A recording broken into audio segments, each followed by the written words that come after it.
post game, I think Coach Lashley said that was one of the more impressive plays he's seen from Kevin and from you.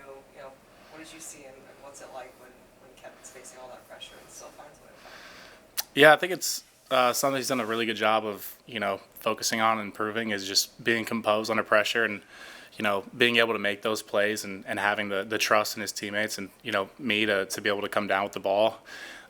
So obviously it feels good to be able to take advantage of those opportunities when I get them. And, hopefully kind of continue to build that trust and, get more opportunity from that. But yeah, it's just something he's done a really good job of this year, I think, is being more patient, staying ready to throw the ball rather than just kind of turning and running, which is good. The defense really shut down Clemson in the first half, but Clemson found some success in the second half. What were those conversations like on the sideline when Clemson would go score and, you guys, the offense knew they needed to respond?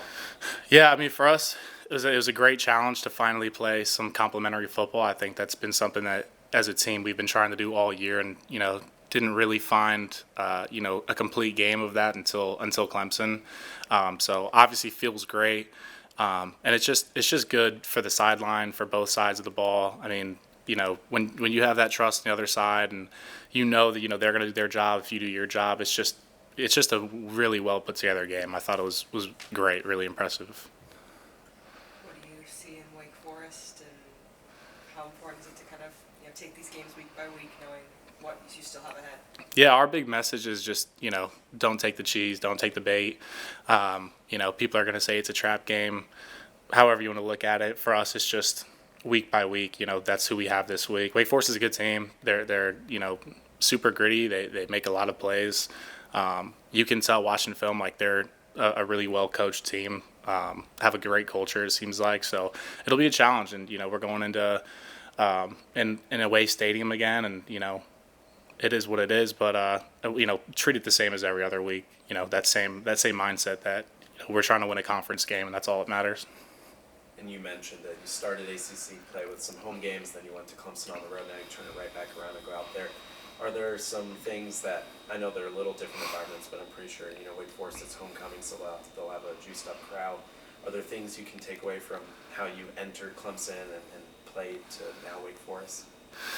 I mean, I think it's, I love playing in away environments. I think, the worst you can do is just feed off of their energy. So, hopefully it's a great environment. Hopefully they have a great crowd, and hopefully we can, quiet them down by the end of the game. So it's going to be fun. It's exciting.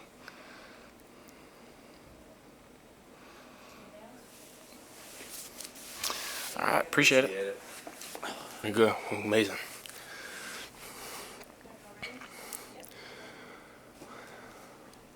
On that first play of the game, you get that tackle for loss. How do you feel like that first play, but also those that first quarter really, where the defense shut down Clemson, how did that allow the team and the offense to grow into the game and play complementary football? It just sets the tone and lets everybody know that we're here and we're here to stay. And we're excited to play in that great atmosphere in Death Valley. And we want to play and we want to be at those type of environments, and we can play in those type of environments. You guys, week after week, have come up with stops on 4th and 1 and 3rd and short, and it feels like it's becoming a bit of a trend for you. What's the key to that, and what's allowed you to do that? Just doing what we've been doing since fall camp. Don't try to change something just because you're having success. Don't get satisfied. Don't be content with with the plays that you're making. We want to make them. We want to keep making them. When our back is against the wall, we will always find a way to respond and respond with our best ability. After the game, Brandon Isono talked about the trust that he and the rest of the linebacker room has in each other. What has that been like throughout the season where, you've been banged up, different guys have been banged up, but it seems like no matter who's out there, you guys have trust in each other? It's great because our relationships, those are all the dudes. Every dude in that single room, from coach to walk-ons, they can walk into my apartment and I won't question anything, right? I know that's kind of odd to say, but those are my brothers, right? I go to war with them every single day. I wouldn't change it for the world. It's been an odd situation for the whole linebacker room, but that whole room, we have a standard when we're going to embrace the hard way, and when we embrace it, we link together, and I wouldn't want to do it with anybody else in the world. You guys had a couple difficult how have you seen that unit grow and kind of develop throughout the rest of the season? We just keep accepting challenges. Keep accepting challenges, and if we get knocked down, Baylor, TCU, we're going to find a way to get back up, and we're going to get back up, and we're going to keep swinging. We're going to keep swinging. We're going to keep swinging. No matter what the circumstance or the situation is, like, we're going to get up. If we get knocked down, we're going to get up, and we're going to get up, and we're going to get up. What do you see in Wake Forest? And a lot of people might call this a trap game. How do you not buy into that mentality? I mean, how not to buy into it is just keep playing our type of football, keep playing SMU football. But they're a great team. They run a 2-quarterback system. Number 10 is very explosive from North Shore, Houston, Texas. Offensive line real big, physical. They can get up to the second level. Running backs, probably top running back in the conference right now. And we're excited for the challenge. It's not going to be an environment like it was in Death Valley, but we are excited for the challenge because, quite frankly, the environment doesn't matter. What matters is the 120 yards that we got to play, including the end zones. The last few weeks now, the linebackers have made plays in the passing game with Justin Medlock and Mizuno getting interceptions and pass breakups, and then Leah mentioned the third and fourth down and ones. What does that say about just the versatility of this linebacker room?